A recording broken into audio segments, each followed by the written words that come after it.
Bom dia, boa tarde ou boa noite, ouvintes da Palavras em Sala de Aula. Eu, Felipe Seracopi, vou apresentar o programa de hoje ao lado de Cibele Lopresti, responsável pela parte pedagógica da Palavras, e Michele Vasconcelos, nossa editora. A convidada de hoje é a professora e autora Ana Portas. Ana é formada em Letras pela Mackenzie de São Paulo, tem mais de 20 anos de carreira dentro da sala de aula, já deu cursos de formação de professores na área do ensino de língua estrangeira e também trabalha como tradutora. Ana, seja bem-vinda ao Palavras em Sala de Aula. Você é professora, tradutora, autora de livro didático, com experiência também na sala de aula e atualmente fazendo pesquisa para o seu mestrado nos Estados Unidos, certo? Tem como você contar um pouco para a gente a sua trajetória, suas escolhas e essa mudança do Brasil para o Texas também? Olá, tudo bem, Felipe? Obrigada por me convidar aqui para falar com vocês. Cibele, Michele, é um prazer falar sobre a sala de aula. Sim, a minha formação é em tradução, letras, tradução, então, licenciatura, letras, todo o pacote, né? Inicialmente, eu tinha a intenção de ser tradutora e cheguei a trabalhar um pouco com tradução, na época que eu me formei. Depois fui para a sala de aula. Me apaixonei pela sala de aula e passei 20 anos dando aula.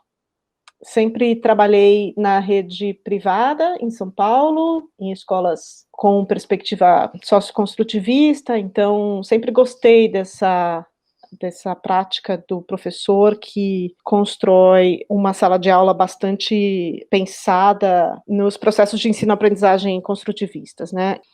Nos últimos anos, eu me mudei para o Texas, e aí, por questões familiares, vim parar aqui.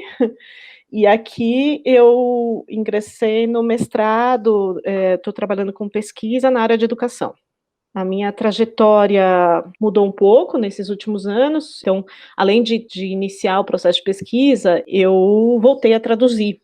Fazia tempo que eu não fazia, enfim, agora estou fazendo tradução literária do espanhol para o português, do inglês para o português, e estou na pesquisa aqui, terminando o mestrado.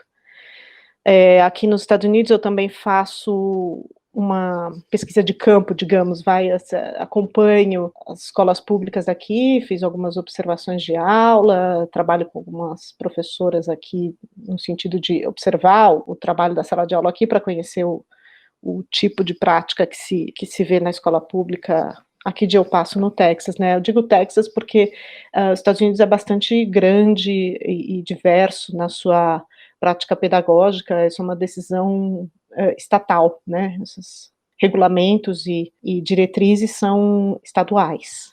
Então, assim, aqui no Texas, acho que a gente pode falar um pouco melhor depois, mas o que eu tenho observado aqui na sala de aula é bem particular, né, do Texas.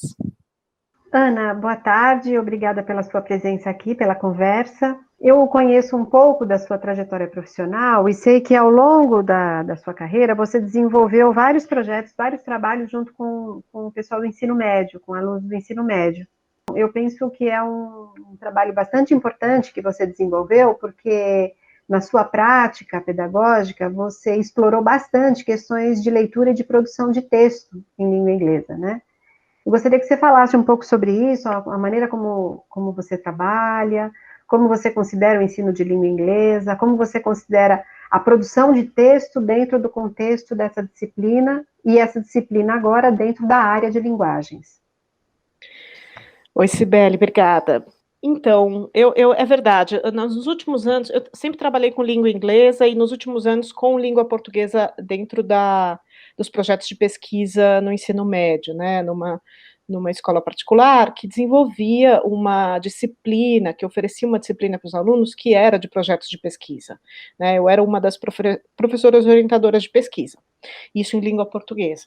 Mas, tanto em língua portuguesa quanto em língua inglesa, a produção textual sempre foi um carro-chefe, porque na produção textual é que o aluno consegue construir pensamento, construir textualização de pensamento e consegue fazer e refazer várias vezes. Tem uma vantagem aí na língua inglesa, pelo menos, que é o aluno poder desenvolver um discurso e refazer o próprio discurso quando ele está escrito, né? Ele pode olhar para o próprio discurso, então você tem mais recursos quando você faz isso de forma escrita, né?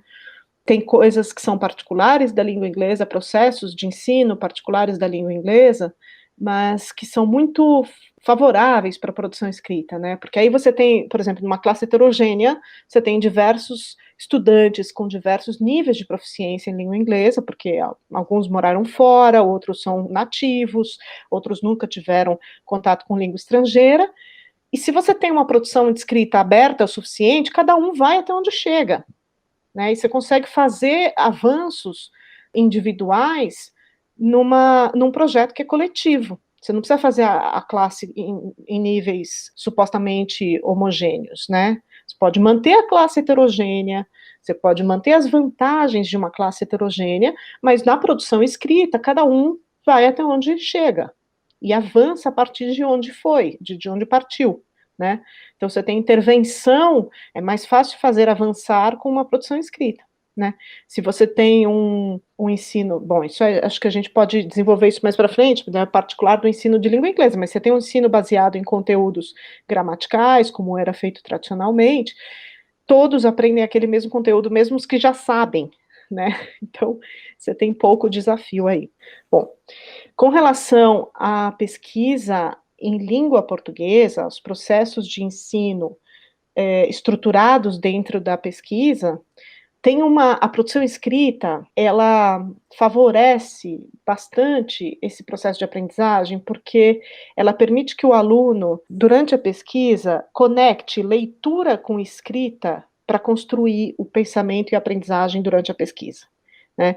Então, é uma ferramenta que não tem somente o fim em si, né, que é divulgar a pesquisa ou, num processo avaliativo, entregar o resultado da sua pesquisa para um professor ou para um par mais experiente. A escrita funciona como estruturante do pensamento da pesquisa, né? Então, o aluno tem, durante o processo de pesquisa, muita leitura, né? Muita recepção de conteúdos, informações, assistir vídeos, conversa com as pessoas, faz entrevistas, lê, enfim, as fontes todas de pesquisa, e ele vai articular essas vozes todas num texto, né? E aí os gêneros textuais são diversos, tanto os gêneros textuais próprios da pesquisa, né? Textos de divulgação científica, artigos, fórum de discussão online, você tem os gêneros digitais, que hoje em dia são favoráveis para isso, são gêneros de escrita mais curta. Você tem uma série de gêneros que apoiam, gêneros, estou falando só da produção escrita, mas você tem uma série de gêneros que apoiam esse processo de aprendizagem. Mas você tem também aquelas escritas intermediárias no processo de pesquisa que eu prefiro não chamar de gênero de estudo, porque às vezes não é, né? Às vezes tudo bem, às vezes é uma nota marginal num texto, né? Isso é uma produção escrita para apoiar o estudo, né? Ou é um fichamento de um material que você leu, ou uma anotação de uma aula, videoaula, que o aluno assistiu, e isso vai compor a pesquisa dele. Esses gêneros, essas escritas, produções escritas intermediárias, né, que, de certa forma, vão pontuando o processo de pesquisa, a coleta de dados, e que depois vai gerar um gênero maior, um texto maior, uma produção escrita mais complexa, final do processo de pesquisa, esses gêneros intermediários, eles são valiosíssimos, na minha opinião, porque se você pede para um estudante que ele elabore um texto final sem ter escrito antes pedaços de pensamento sobre esse processo todo, é um passo muito grande, né? Nenhum pesquisador na vida real faz isso. Se a gente for pensar no fazer do pesquisador, ele vai escrevendo ao longo do seu processo de pesquisa pequenos textos, pequenos resumos, textos de estudo, ele vai circulando e circundando o objeto de pesquisa com a escrita. Então, eu acho que a produção escrita, na minha forma de entender, e sempre foi a minha prática, ela tinha peso igual para a produção escrita do gênero escolhido naquele planejamento, naquele momento de ensino, e das escritas intermediárias. Então, assim, muitas vezes eu comecei uma aula pedindo para os alunos fazerem 10 minutos de escrita livre, por exemplo. E o que é essa produção escrita, né? Ela não vai ser olhada por ninguém, ela não vai ser avaliada por ninguém, mas ela ajuda na construção do pensamento. Então, a escrita, ela tem essa função aí de grandes momentos do processo de ensino, mas também pequenos degraus que ajudam a chegar lá. Ana, enquanto você falava, me ocorreu que essa prática, essa metodologia, ela se serve, né, ao estudo da construção do pensamento em língua portuguesa, no caso daqui do Brasil, óbvio, né? Mas também ela está a serviço da aprendizagem de uma segunda língua, porque quando eu sou desafiada a escrever isso que você chama de produção de escritas intermediárias, eu sou obrigada a mobilizar conhecimentos gramaticais, também questões de um discurso em uma outra língua. Eu sou obrigada a formular uma ideia, um pensamento. Então, me parece que valorizar as escritas intermediárias, tanto em língua portuguesa, que demanda para o professor, seja lá de que série for, né, objetivos que tem demandas muito específicas, mas apoia também o professor de uma língua estrangeira na medida que obriga o menino a mobilizar os conhecimentos, talvez outros conhecimentos, pensando na rede, por exemplo, na rede pública. Há alunos que talvez não tenham entrado em contato com a língua estrangeira ainda, mas ele está sendo desafiado a lembrar de coisas que ele já sabe, que ele já entrou em contato com a mídia, né, já que a língua inglesa está tão presente hoje na nossa, faz parte, né, da nossa, está presente em muitos meios de comunicação, tal. Então ele tem que mobilizar coisas que ele já sabe, que ele já ouviu, que ele já entrou em contato, para ele poder escrever essa produção escrita intermediária a que você se refere. Isso faz sentido? Usar a escrita intermediária também para o ensino da língua estrangeira? Sim, sim, totalmente. A língua estrangeira tem uma particularidade que a gente tem o estudante que está na sala de aula, rede pública ou privada, né? Ele tem menos contato com esse idioma do que o estudante de língua portuguesa, né? Então, o tempo da sala de aula é um tempo precioso para esse momento em que ele pode usar a língua. E aí eu prefiro que no tempo da sala de aula ele esteja usando a língua e não observando a língua. Então, assim, tem esses momentos em que a gente convida o estudante a dizer o que pensa, a se organizar, sei lá, em língua estrangeira pode ser algo menos complexo, né? Eu dei um exemplo aqui de o aluno ler um texto para se preparar para uma aula de discussão, e antes da discussão começar, eu sugiro uma escrita livre de 5 minutos. Talvez em língua inglesa isso não funcione, né? Mas tem outros momentos em que sim. Então, sei lá, vamos supor, o aluno vai descrever uma foto familiar numa roda de conversa em inglês. Ele vai olhar, vai mostrar uma foto e vai descrever quem é quem, quantos anos tem cada um, né? Antes dessa fala, ele pode fazer uma preparação escrita, ou ele pode fazer uma outra foto escrita e depois fazer essa de forma oral improvisada, sem ler, né? Porque esses momentos de uso livre de língua em inglês são momentos cada vez menos valorizados na sala de aula, porque são momentos de menos controle do professor, e aí tem a ver com avaliação, com a ideia de correção, mas eles são riquíssimos, porque nesses momentos de improviso, vou assim chamar, né, de escrita, quando o aluno não está copiando, não está seguindo um modelo, não está seguindo uma fórmula, uma frase, né, são momentos em que o aluno tem uma situação comunicativa colocada, uma prática discursiva colocada, e ele tem que se virar naquela situação, né, então é isso, por exemplo, sei lá, você vai contar as notícias que você acabou de ouvir para alguém, né, como você faz isso em língua inglesa? Se alguém te coloca essa situação comunicativa, você tem que mobilizar todo o inglês que você tem e o que você não tem, e a tua estratégia para você conseguir dar conta dessa atividade.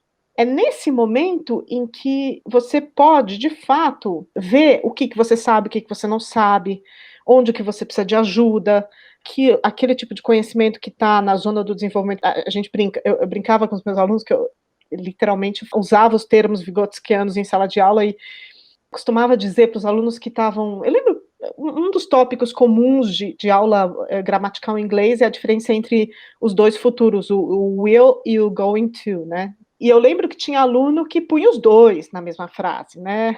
E dizia, por exemplo, she will going to, sei lá, the United States next year.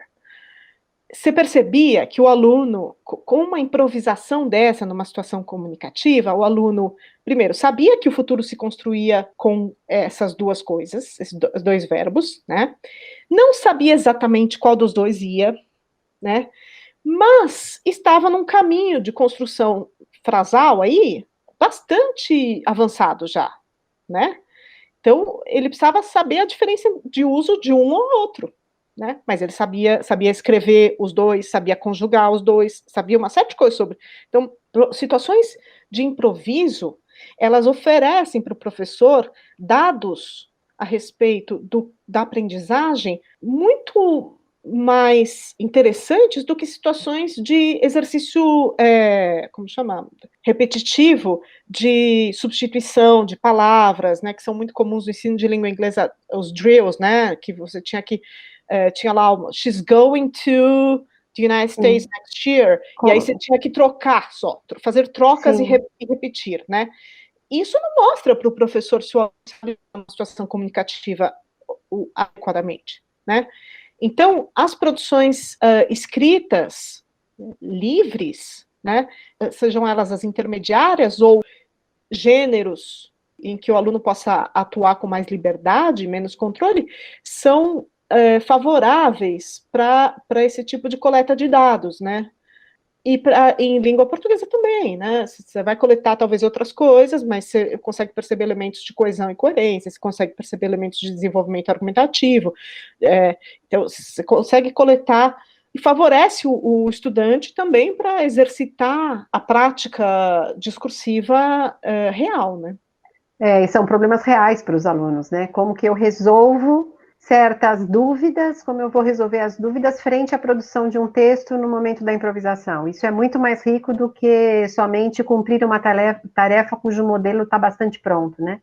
São problemas de naturezas muito diferentes e muito desafiadoras, o que é muito mais interessante. Legal, muito legal. Ana, você acompanha muitas transformações, né, ao longo no ensino, né, ao longo do tempo.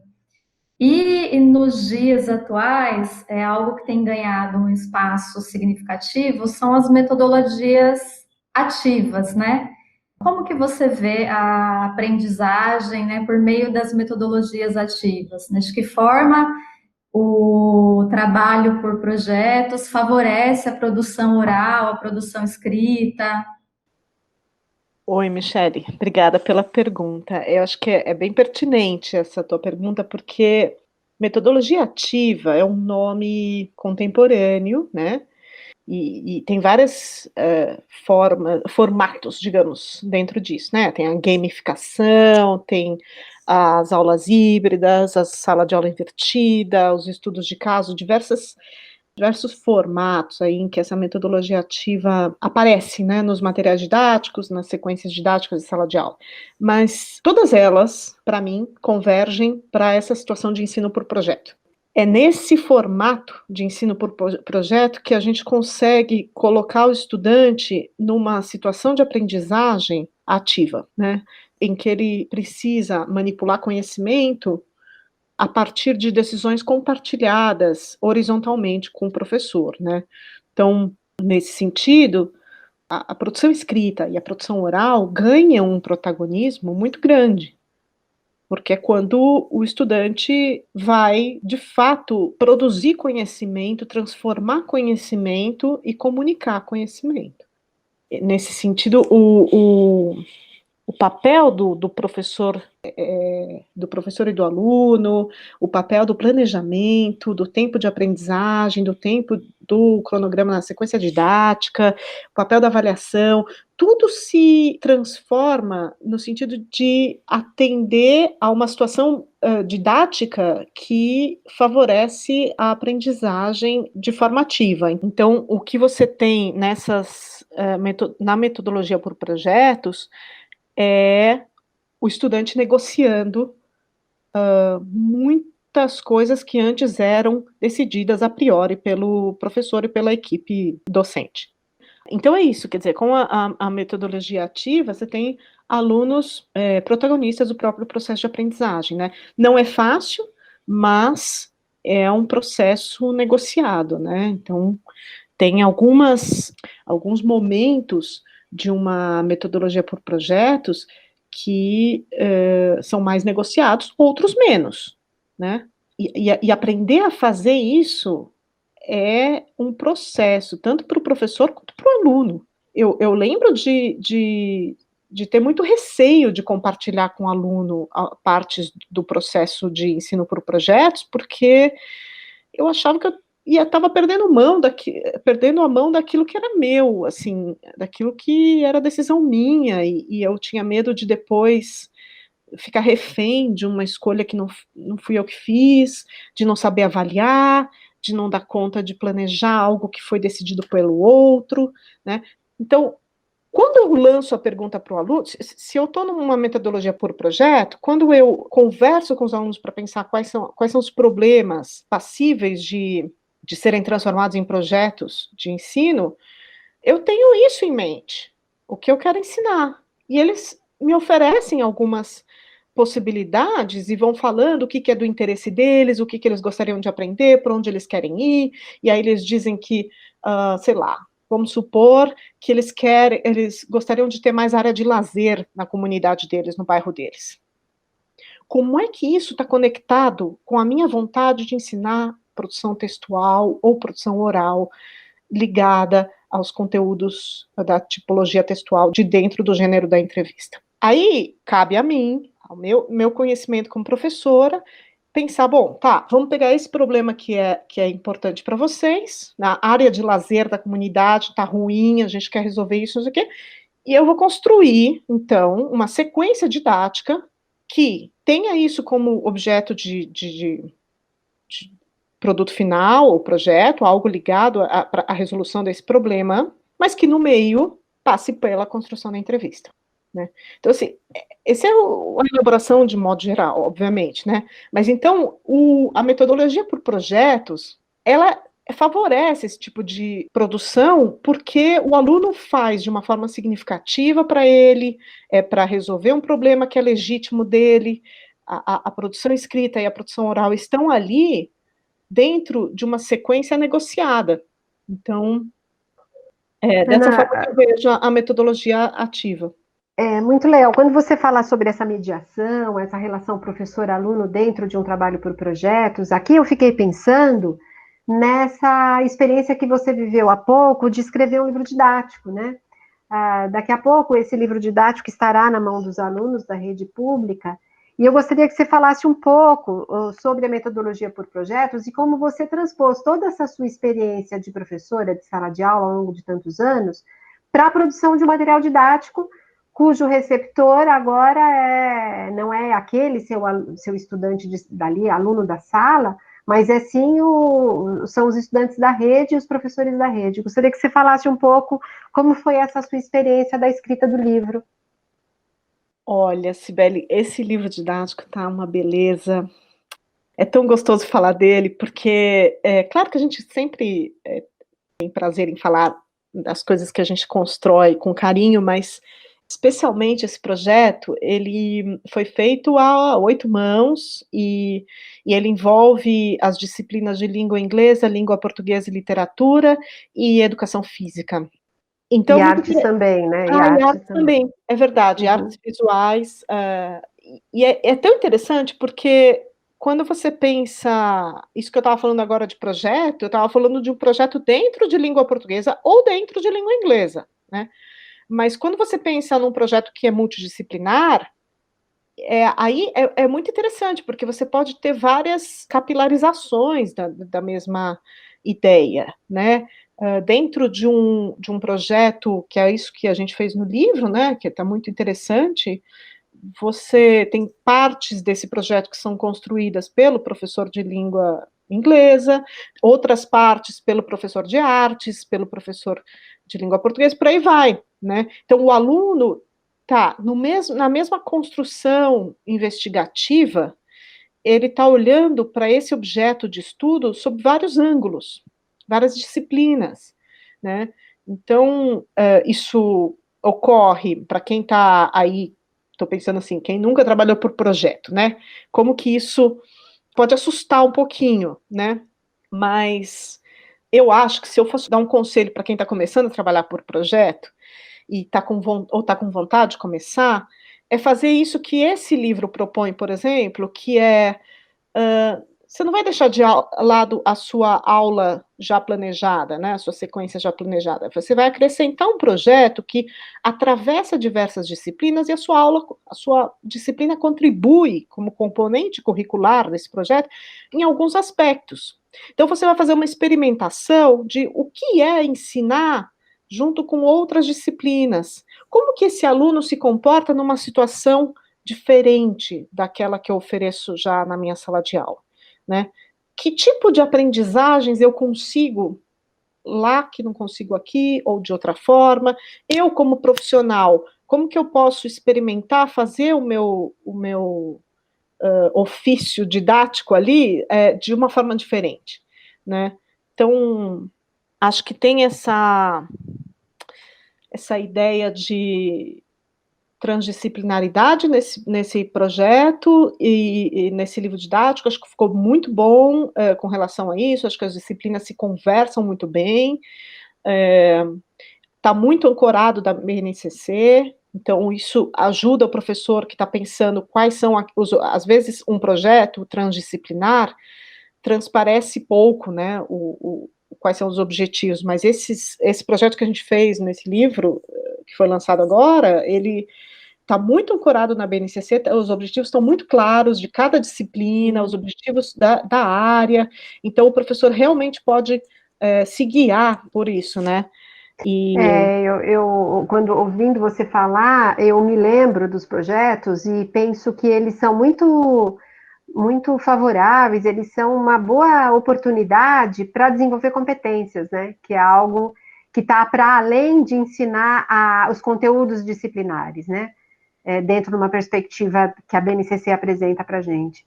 Então, eu acho que, eu concordo com você, que os projetos que estão no livro, eles são realmente muito potentes para a gente desenvolver as competências. Acho que você tem toda a razão quando diz que o livro ficou bem bonito.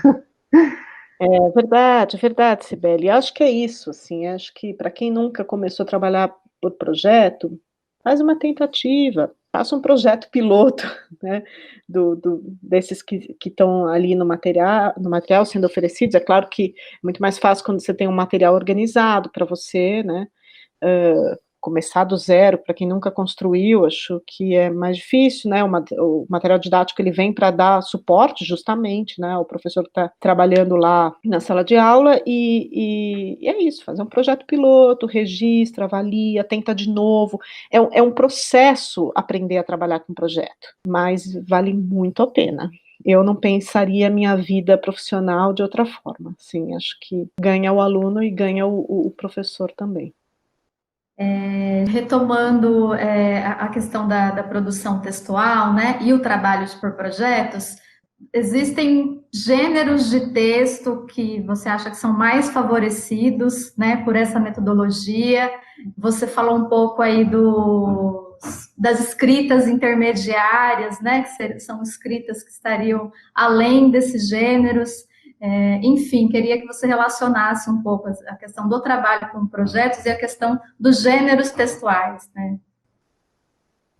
Sim, Michele, sim, acho que tem a gente pode pensar em gêneros que favorecem a metodologia por projetos, o ensino por projetos, porque são os gêneros de escrita coletiva, tem escrita colaborativa, gêneros que são de comunicação de processos, né? Então, estou pensando aqui, um dos projetos que a gente construiu no último livro agora, ele pede um mapeamento de umas situações, de questões do bairro, da comunidade, né? Então, esse tipo de projeto que é construído a muitas mãos, com muitos grupos, né, que tipo de escrita você faz que é agrupadora, digamos, dessa pesquisa coletiva, né? Se é um projeto de verdade, feito por todos numa sala de aula, né, que se vai gerar um produto final, que é um mapeamento, então, essa coleta de dados, ela tem que ser feita genuinamente de forma dividida, né? Não é todo mundo coletando os mesmos dados, né? Assim como uma equipe pesquisadora. Então, numa equipe pesquisadora tem uma parte que vai buscar tal informação, outra parte que vai fazer outra parte do serviço, assim, né?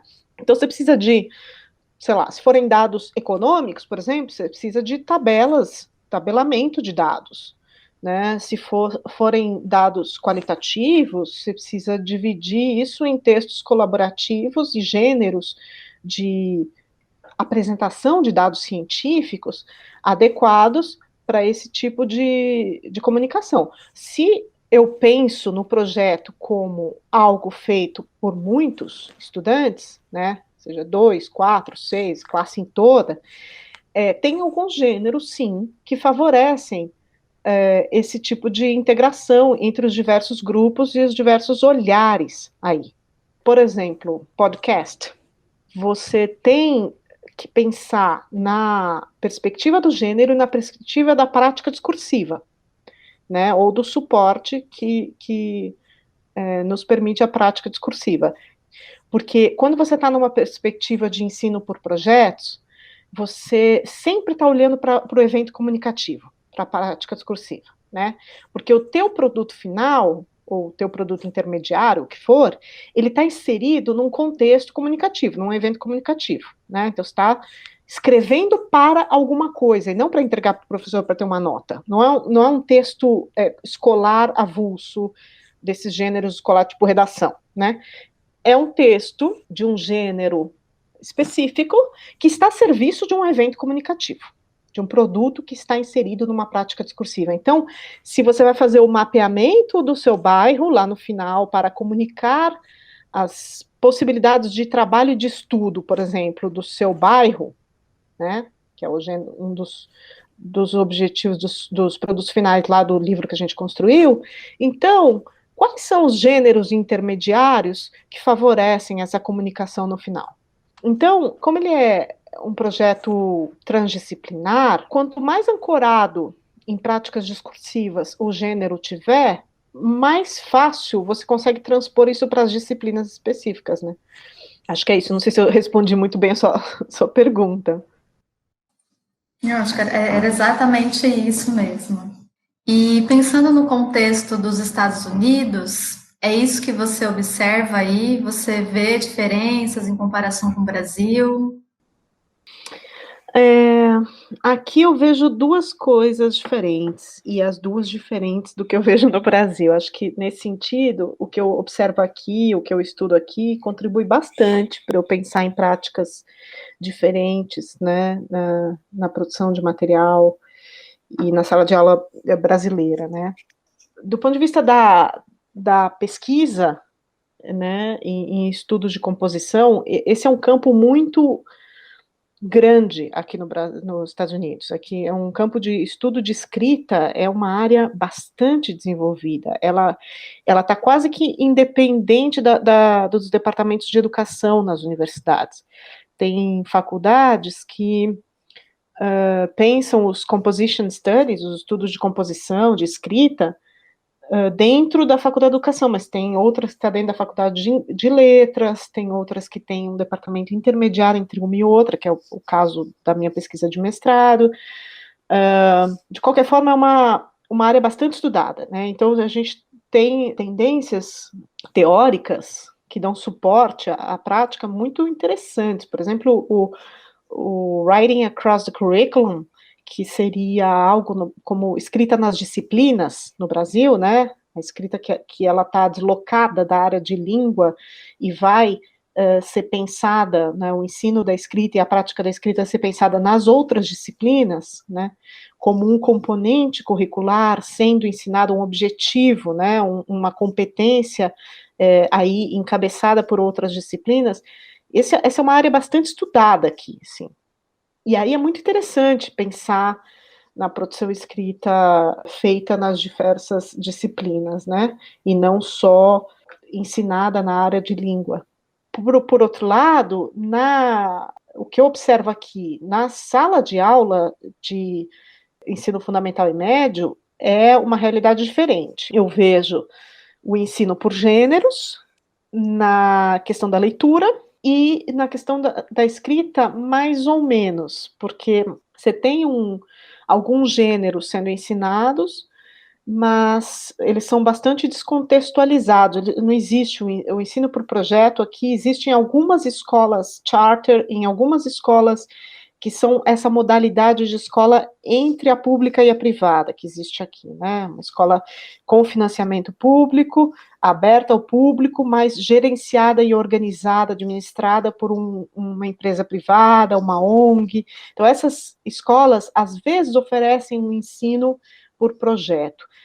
Mesmo assim, é um projeto, eu observei recentemente, uma rede de escolas IDEA, que é uma bastante presente aqui, e o que eu vi é um ensino por projetos ainda árido, né? Ainda pouco negociado com os alunos. O professor chega com um projeto pronto para o aluno. Ele não decide com o aluno aquilo que é relevante para o aluno e que é importante para o aluno. Nesse sentido, é um ensino por projeto ainda muito incipiente, né? Ele tem a estrutura do projeto toda, mas ele não tem a significância do projeto em si para o aluno. Então, isso nessas escolas charter, mas nas escolas públicas, regulares, eu vejo, tenho uma filha no ensino médio aqui, e eu estudo e faço observação de aula, você tem uma produção textual bastante descolada ainda do gênero, bastante formatada, então o estudante precisa escrever 5 parágrafos de 5 linhas cada um, então ele sai do ensino médio sabendo fazer isso automaticamente, assim, o pensamento dele se estrutura em 5 parágrafos de 5 linhas, de tanto que ele fez isso na vida, né? Então, o que eu vejo aqui é uma relação díspare entre o que se estuda na universidade e o que se vê na prática escolar. Mas as contribuições dos estudos de composição são muito interessantes. Algumas delas estão no material que a gente propõe, né?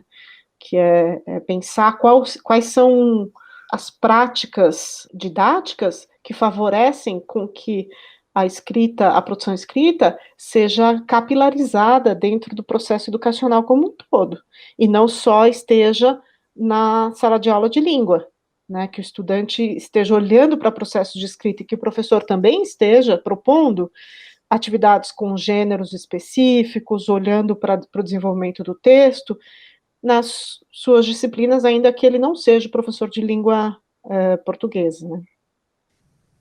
Então, Ana, acho que a gente queria agradecer muito aqui a sua presença, para poder tirar um tempinho seu para poder conversar com a gente e também passar, acho que, as mensagens todas para os professores e para quem mais quiser escutar, né, o Palavra em Sala de Aula.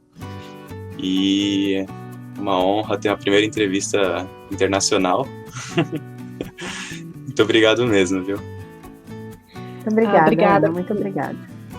Desculpe, obrigada, Cibele, obrigada, Felipe, obrigada, Michele, foi um prazer falar aqui com vocês. Muito obrigado a todos que estiveram com a gente até o final deste programa. Espero que tenham gostado da nossa conversa com a Ana. E não se esqueçam também de seguir a Palavras nas redes sociais: Facebook, Instagram, Twitter e LinkedIn. Então é isso, nos vemos em breve. Até mais.